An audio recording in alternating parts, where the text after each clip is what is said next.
Bonjour, alors je m'appelle Franck Gessé, je suis responsable du consulting chez D-Moment depuis 2003 et j'anime et je manage une équipe de 20 personnes autour des produits GMAO de la gamme D-Moment.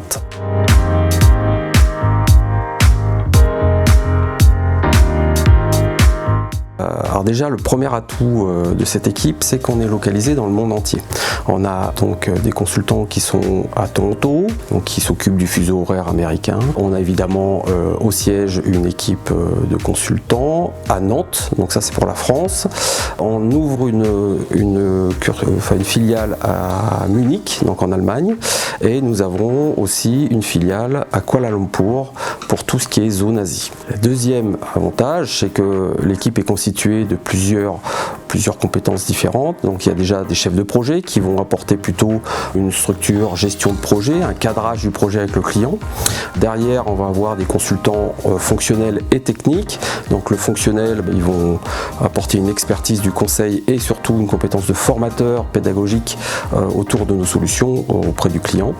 Et puis tout ce qui est technique, on a des solutions très connectées pour faire des interfaces, pour faire du reporting, au niveau des imports de données, pour récupérer les données du client pour les importer. Donc on a une équipe qui est très solide autour de ces sujets-là et qui peuvent aider le client à mener à bien toutes ces tâches.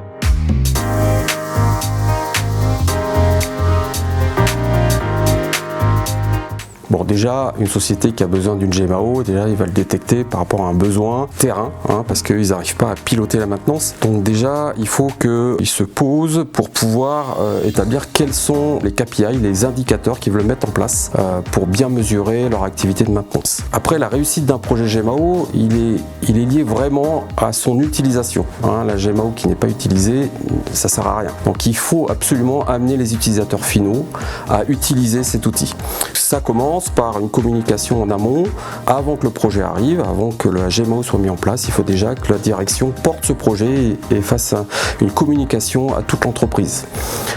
Après, évidemment, il faut amener aussi les utilisateurs dès le début du projet. Donc il faut utiliser des utilisateurs clés qui vont porter les messages au sein de l'équipe pour apporter les bienfaits et tout ce que ça va apporter au niveau de la GMAO. Et puis lorsqu'on va déployer la GMAO, après il faut absolument que les KPI qui ont été, les indicateurs qui ont été demandés dès le début du projet soient bien affichés dans les ateliers de façon à montrer à tout le monde que ça apporte quelque chose à l'entreprise et qu'on évolue sur certains axes et que l'entreprise du coup s'améliore.